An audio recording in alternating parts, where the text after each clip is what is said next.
Students, अपन पढ़ रहे थे एनिमल किंगडम के बारे में, जंतु जगत के बारे में अपन स्टडी कर रहे थे। और अपने अभी तक के इस लेसन में अपन ने क्या कुछ पढ़ा है। अपन ने सबसे पहले देखा था कि जंतु जो है विभिन्न प्रकार के जो ऑर्गेनिज्म है उनको क्लासिफाई किस बेस पर किया गया है, ठीक है। उनके कुछ लक्षणों के आधार पर उनको क्लासिफाई किया गया था, उनके बारे में अपन ने डिस्कस किया था। जिसमें अपन ने देखा था कि उनका शारीरिक संगठन किस प्रकार का होता है, वो सममिति के बेस पर किस प्रकार के होते हैं, एंड सिगमेंटेशन जो खंडी भवन होता है वो उनके अंदर पाया जाता है।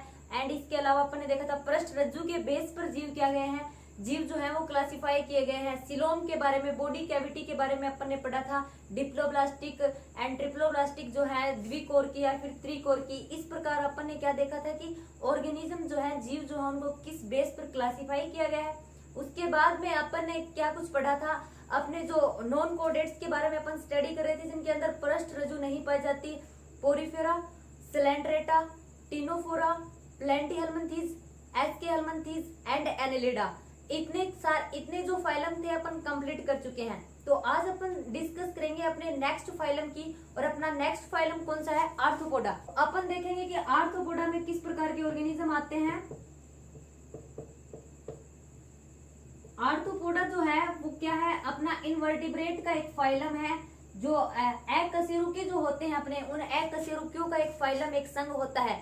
और सबसे ज्यादा इंपॉर्टेंट कॉमन क्वेश्चन जो अदर कॉम्पिटिटिव एग्जाम में भी पूछा जाता है वो क्या है, ऑर्थोपोडा जो होता है वो जंतु जगत का सबसे बड़ा संघ है। प्राणी जगत का सबसे बड़ा संघ कौन सा है, आर्थ्रोपोडा।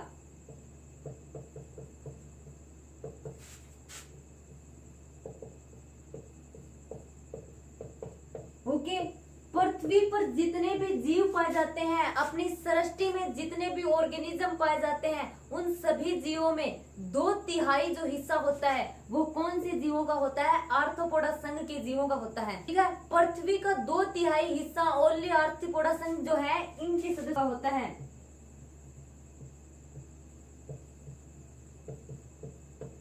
एंड अपना जो ये आर्थ्रोपोडा जो होता है, इसके अंदर क्या कुछ आते हैं, अपने कीट जो होते हैं। आपको पता होगा कि कीट कितनी मात्रा में, कितनी ज्यादा मात्रा में सृष्टि में कीट पाए जाते हैं, वो सारे के सारे अपने किस में आते हैं, आर्थ्रोपोडा संघ में आते हैं, ठीक है। कीटों की कितनी ज्यादा तादाद होती है, आप टिड्डी को ही देख लीजिए, आजकल काफी पॉपुलर हो रखी है टिड्डी, है ना। अब अपना जो आर्थ्रोपोडा संघ है इसमें क्या सम्मिलित किए गए हैं, कीट पतंगे सम्मिलित किए गए हैं। अब अपन डिस्कस कर लेते हैं थोड़ा इनकी बॉडी के बारे में, किस प्रकार की इनकी बॉडी होती है, क्या कुछ होता है, शारीरिक संगठन के आधार पर, सममिति के आधार पर किस प्रकार के होते हैं, जनन स्तर कितने पाए जाते हैं, उन सब पॉइंट्स पर अपन डिस्कस करते हैं। तो अपने जो आर्थ्रोपोडा संघ के सदस्य होते हैं, इनमें क्या पाया जाता है, अंग तंत्र पाया जाता है, ऑर्गन सिस्टम पाया जाता है। इनके अंदर ऑर्गन सिस्टम का क्या मतलब, शरीर जो होता है वो अंग तंत्रों से मिलकर बना होता है। बॉडी के सभी जो कार्य होते हैं वो क्या करते हैं, ऑर्गन सिस्टम के द्वारा कंप्लीट किए जाते हैं, अंग तंत्र के द्वारा कंप्लीट किए जाते हैं। नेक्स्ट अगर अपन पॉइंट की बात करें तो ये क्या होते हैं, ये द्विपार्श्व सममित होते हैं, ठीक है। द्विपार्श्व सममित का मतलब आप सब समझते होंगे, ये पॉइंट बार बार बताने की नहीं है, मैंने स्टार्टिंग में आप लोगों को बताया था, ठीक है। द्विपार्श्व सममित का मतलब ये होता है, बॉडी के केंद्रीय अक्ष से गुजरने वाली रेखा जो ऑर्गेनिज्म होता है उसको 2 भागों में डिवाइड करती है, ठीक है। वो क्या होते हैं, द्विपार्श्व सममित। अगर नेक्स्ट पॉइंट की अपन बात करें, अपने जो ये आर्थ्रोपोडा संघ के जो ऑर्गेनिज्म होते हैं ये किस प्रकार के होते हैं, त्रिकोर की, ट्रिप्लोब्लास्टिक, ओके। अब ट्रिप्लोब्लास्टिक या फिर त्रिकोरकी का क्या मतलब है, मतलब इनके अंदर एक्टोड्रम, एंडोड्रम एंड मीजोड्रम तीनों प्रकार के जनन स्तर पाए जाते हैं, ठीक है। अंतः जनन स्तर, मध्य जनन स्तर एंड बाह्य जनन स्तर, ये तीनों प्रकार के जनन स्तर इन जो अपने आर्थ्रोपोडा जो संघ है इसके अंदर पाए जाने वाले जो ऑर्गेनिज्म है उनके अंदर पाए जाते हैं। एंड अपने जो ये प्राणी होते हैं ये विखंडित होते हैं, सिगमेंटेशन की इनके अंदर प्रोसेस पाई जाती है, एंड इनके अंदर परगुही एंड इनके अंदर सिलोम भी पाई जाती है, इसलिए परगुही प्राणी भी होते हैं, ठीक है। बॉडी कैविटी जो होती है अपने आर्थ्रोपोडा संघ के जो एनिमल होते हैं इनके अंदर प्रेजेंट रहती है। एंड अपना जो आर्थ्रोपोडा संघ के जो एनिमल होते हैं इनकी बॉडी जो होती है वो काइटनी वही कंकाल के द्वारा ढकी रहती है। एंड इनका जो शरीर होता है ना वो सिर, वक्ष तथा उदर में विभाजित रहता है, ठीक है। बॉडी जो होती है वो सिर, वक्ष एवं उदर में विभाजित होती है। अब ये जो अपना आर्थ्रोपोडा नाम है ना, इसमें आर्थोस का क्या मतलब होता है, आर्थोस का मतलब होता है संधि, ठीक है, जॉइंट।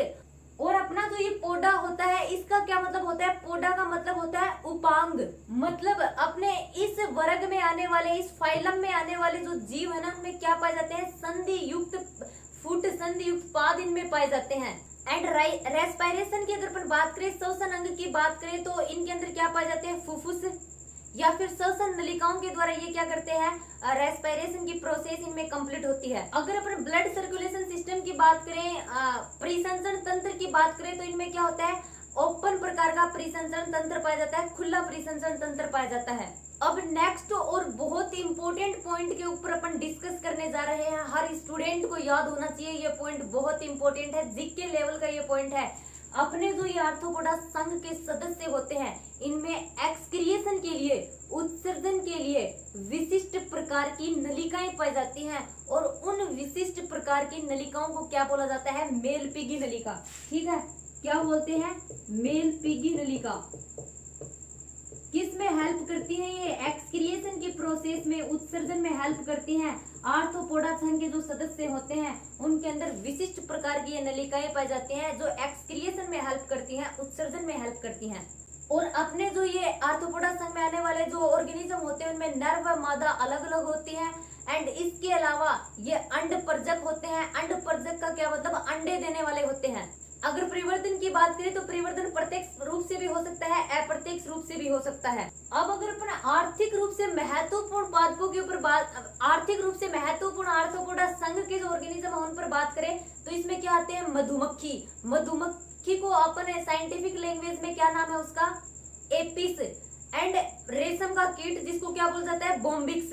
एंड लाख के कीट जिनको क्या बोला जाता है, लेसिफेरा। ठीक है, ये क्या है, ये आर्थिक रूप से महत्वपूर्ण कीट है। जब आप 12th क्लास में हो जाओगे ना तब आप इनके ऊपर डिटेल से स्टडी करोगे कि मधुमक्खी का पालन किस प्रकार से किया जाता है, एंड लाख के कीट का संवर्धन अपन किस प्रकार से करते हैं, रेशम के कीट को किस प्रकार से पाला जाता है, एंड किस प्रकार ये इकोनॉमिक इंपोर्टेंस में अपना महत्वपूर्ण योगदान किस प्रकार से देते हैं, ये सारे की सारी चीजें आप पढ़ोगे। ठीक है, तो अपनी जो मधुमक्खियां होती हैं, रेशम के कीट होते हैं, लाख के जो कीट होते हैं, ये बहुत ही महत्वपूर्ण होते हैं क्योंकि इनका संवर्धन करके अपन अच्छा खासा मुनाफा प्राप्त करते हैं। एंड इसके अलावा मच्छर, टिड्डी वगैरह जो है वो इसी संघ में आती है। ओके, ये हो गया अपना आर्थ्रोपोडा संघ।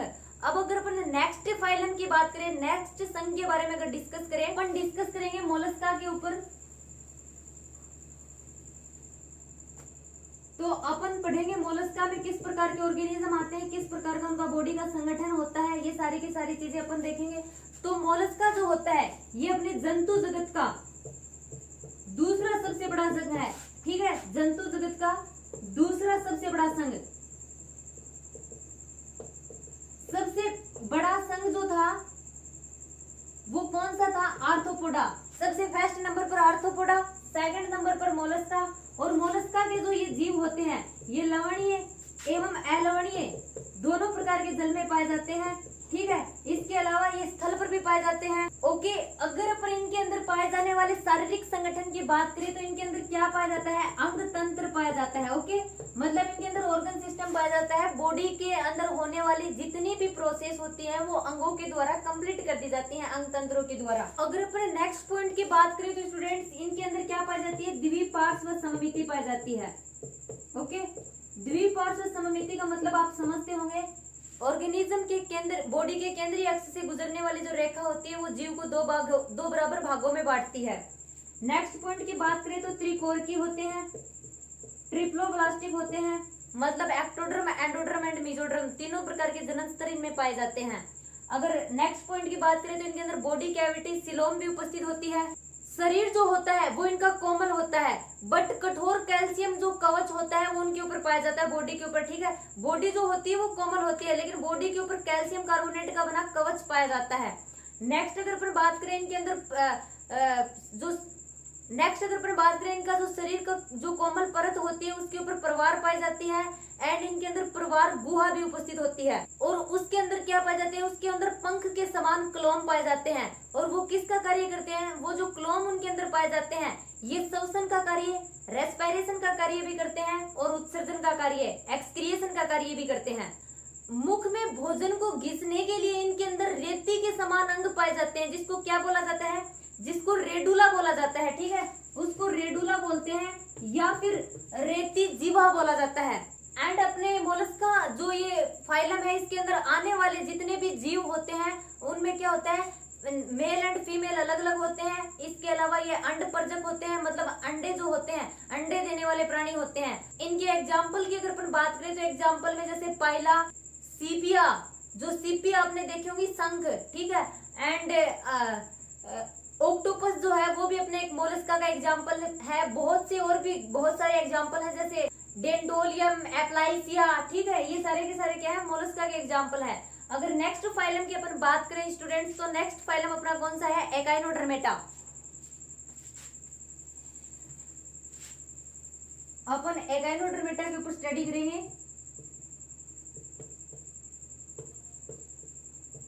जिनको क्या बोला जाता है, सूल युक्त प्राणी। और अपने एकाइनोडर्मेटा संघ में आने वाले प्राणी जो होते हैं उनके अंदर क्या पाया जाता है, कैल्शियम युक्त अंतः कंकाल इन ऑर्गेनिज्म, इन जीवों में पाया जाता है, ठीक है। कैल्शियम युक्त अंतः कंकाल जो अपने एकाइनोडर्मेटा के ऑर्गेनिज्म होते हैं उनमें पाया जाता है। इसीलिए इन जीवों का नाम एकाइनोडर्मेटा सूल युक्त प्राणी पड़ा है। और ये जितने भी अपने ऑर्गेनिज्म एकाइनोडर्मेटा में आते हैं वो सारे के सारे समुद्री वासी होते हैं, समुद्र में रहते हैं, ठीक है। अगर बॉडी सिस्टम की अपन बात करें तो इनके अंदर अंग तंत्र पाया जाता है। एंड अपने जो वयस्क एडल्ट जो अपने एकाइनोडर्मेटा होते हैं ना, एडल्ट मतलब वयस्क जिनकी अवस्था होती है, उनके अंदर तो अरीय सममिति पाई जाती है। लेकिन इनकी लार्वा अवस्था जो होती है, जो इनसे कम विकसित होती है, उस लार्वा अवस्था में इसमें द्विपार्श्व सममिति पाई जाती है। एंड इन ये अपने ट्रिप्लोब्लास्टिक होते हैं। एक्टोड्रम, एंडोड्रम एंड मेसोड्रम तीनों प्रकार के जननस्तर इनमें पाए जाते हैं। बॉडी कैविटी सीलोम इनके अंदर पाई जाती है।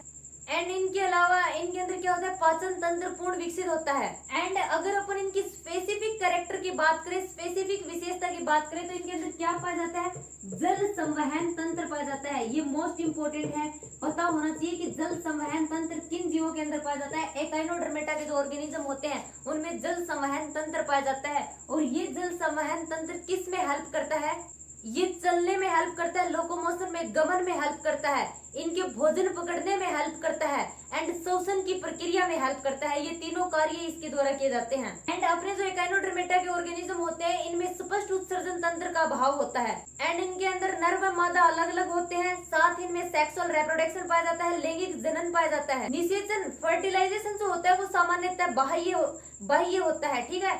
एक्सटर्नल फर्टिलाइजेशन इनके अंदर पाया जाता है, मतलब जल में संपन्न होता है निषेचन, बॉडी के अंदर नहीं होता है। एंड इनके अंदर लार्वा प्रावस्थाएं भी पाई जाती है। लार्वा प्रावस्था के बाद में ये वयस्क में बदलते हैं। अगर एकाइनोडर्मेटा के एग्जाम्पल की अपन बात करें तो एग्जाम्पल में आते हैं एस्टेरियस, जिसको तारामीन भी बोला जाता है। एकाइनस भी इसका एक एग्जाम्पल होता है, जिसको समुद्री अर्चिन बोला जाता है। अगर स्टूडेंट अपन नेक्स्ट अपने फाइलम के ऊपर बात करें, अपना नेक्स्ट फाइलम आता है हेमिकोडेटा। और हेमिकोडेटा जो है ये अपने वीडियो का लास्ट टॉपिक है, ठीक है। इसमें आने वाले ऑर्गेनिज्म के बारे में अपन डिस्कस करेंगे। हेमी और कोडेटा, आपको इसमें कोडेटा नाम भी साथ में अटैच दिखाई दे रहा है ना। सबसे पहले की अगर अपन बात करें ना, तो ये कोडेटा संघ में इसको इंक्लूड किया गया था, कोडेटा संघ में ही इसको रखा गया था। बट अब इसको आज के प्रेजेंट टाइम में अब अकशेरुकियों के साथ में, इनवर्टिब्रेट के साथ में इसको एक अलग संघ के अंदर, एक अलग फाइलम के अंदर रखा गया है। इस संघ में आने वाले जो प्राणी होते हैं ना, वो कर्मी के समान होते हैं और समुद्री जीव होते हैं। इनका संगठन, बॉडी का संगठन किस प्रकार का होता है, अंग तंत्र प्रकार का, ऑर्गन सिस्टम पाए जाते हैं। एंड अपने जो हेमिकोडेट होते हैं ये द्विपार्श्व सममित होते हैं। इसके अलावा ये ट्रिप्लोब्लास्टिक होते हैं, त्रिकोरकी, तीनों प्रकार के जनन स्तर इनके अंदर पाए जाते हैं। नेक्स्ट अगर पॉइंट की बात करें तो ये अपने परगुही प्राणी होते हैं। सिलोम जो होती है वो इनके अंदर पाई जाती है, बॉडी कैविटी, सत्य सिलोम इनके अंदर पाई जाती है, ठीक है। अगर इनके शरीर की अपन बात करें तो इनकी जो बॉडी होती है वो सूंड, कोलर और वक्ष में विभाजित होती है। इनके अंदर बंद परिसंचरण तंत्र पाया जाता है। बंद परिसंचरण तंत्र का क्या मतलब, जो ब्लड होता है ना वो वाहिनिकाओं और वाहिकाओं में बहता है। श्वसन की अगर बात करें, रेस्पिरेशन की अगर बात करें, श्वसन की प्रोसेस क्लोम के द्वारा की जाती है, क्लोम पाए जाते हैं इनमें। तथा सूंड ग्रंथि इनमें पाई जाती है, जो उत्सर्जन का कार्य करती है, उत्सर्जन अंग होती है। इनके अंदर नर व मादा अलग अलग होते हैं। साथ ही इनमें फर्टिलाइजेशन जो होता है वो बाह्य होता है, मतलब पानी में कंप्लीट होता है। ठीक है, शरीर के अंदर कंप्लीट नहीं होता। अगर इसके एग्जाम्पल की बात करें तो बेलेनोग्लोसिस इसका एक एग्जाम्पल है एंड सैक्लोग्लोसिस भी इसका एक एग्जाम्पल है। ठीक है, तो स्टूडेंट्स आज अपन यहीं तक डिस्कस करेंगे। अपना जो नेक्स्ट वीडियो होगा उसमें अपन डिस्कस करेंगे कोर्डेटा संघ के बारे में कि उसमें किस प्रकार के ऑर्गेनिज्म आते हैं।